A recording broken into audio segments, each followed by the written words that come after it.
Hi everyone, we have Sana Zahidi from Homes to Life with us. We'll ask them a few questions about Dubai from her. So Sana, why do you feel Dubai will continue to grow its progress even after 2020? Well, Mohsen, that's a very good question. If you go back to the track record of Dubai, we can see that they have been the masters in providing innovative ideas and creating them. And it has been happening for the past decades. And mega structures have been in process, ongoing, non-stop. So if you look at it, all started with Palm Jumeirah and Marina. Then we had, but it didn't stop there. There was more to come, day after day, month after month, year after year. And then they delivered the Dubai Parks and Resorts, the Dubai Al Maktoum International Airport, the Business Bay Water Canal, and the frame, and so many. There's so many more that are still in the pipeline. So there's no way that this would cease, the process would cease. It's probably going to go on because that is what Dubai is all about. New ideas, having a vision, and then making that vision come to reality. So Sana, how do you feel that off-plan investments in Dubai are completely safe and secure? And as a layman, what do you suggest for a person who's willing to invest in Dubai this time around? Well, Mohsen, that's a very interesting question. To be honest, if you look at the off-plan project specifically, and the procedure that has fallen in place over the past couple of years, less than a decade ago, are very interesting. They are the most transparent and the most efficient in the whole world. If you go to any of the first world countries, you're probably not gonna be able to do it as smoothly and as efficiently as you do it here. You might have to engage lawyers. The whole procedure is confusing. It's not crystal clear. If you are a person who is not a local in that country, it can be a nightmare sometimes, and you'd be totally lost. You might even be tricked into something that you didn't want to initially. But in Dubai, because the government has stepped in and has a very strong control over off-plan sales, they have put in place smart systems, they have put in place escrow accounts, they have put in place online government portals where you can get all the information about a specific project and how reliable it is. In this manner, a client or a person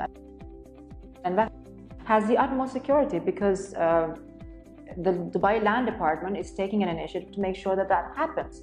Apart from the fact that Dubai has the best, safest location and has the lowest crime rate, it also has projects which are of high class and world class standards. So basically, it's all because of the government being so much involved, and the fact that they are learners. They want to keep learning, and they've learned. You just spoke about escrow account. So as a layman, I'm not sure what escrow account is for an off-plan investment. Well, that's also a very interesting question. Escrow account is an account which is controlled by the government. All these rules and regulations have been incorporated by RERA, which is a real estate controlling body under DLD, which is the Dubai Land Department. So the escrow account is an account which is made specifically in the name of the project. So if a developer has 4 projects, every project will have a separate escrow account. And the money that the buyer pays goes into this escrow account, cannot be touched by the developer until he meets the standards or whatever the criteria is by the government according to the construction. So the amount of money that he can retrieve from the account is based on the construction that he has delivered. So Sana, as a new investor in Dubai, what are the things that I should look for in investing in off-plan developments? Well, as a person who's investing for the first time or a regular investor, the rule is pretty much the same. Now, there's 2 factors. Either you're an end user or you're an investor. However, again, the rule is very close. The first and foremost thing that you want to look at is the developer's track record. You want to see if the developer has delivered on time, delivered the quality that he's promised, and how many projects has he done, and what are his after-sales service strategies. Because you don't want to just take an investment or a unit, and then later on, if you have an issue, you don't know where to go. So these things are very important. So developer's track record is of utmost value. You need to do your research, and you need to go for a developer that's reliable. That's the first thing. The second thing is location. again, location, location, location. This is a very important factor. To compromise on location is more like jeopardizing your investment in terms of price appreciation, in terms of rental potential, because obviously you have to think, even if you're an investor, you have to think like an end user.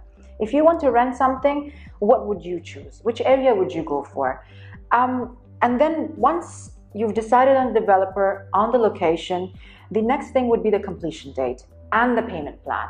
Because the easier the payment plan is for the end user, the better of an ROI it lets you achieve. Obviously, the price also matters when you're coming to this comparison.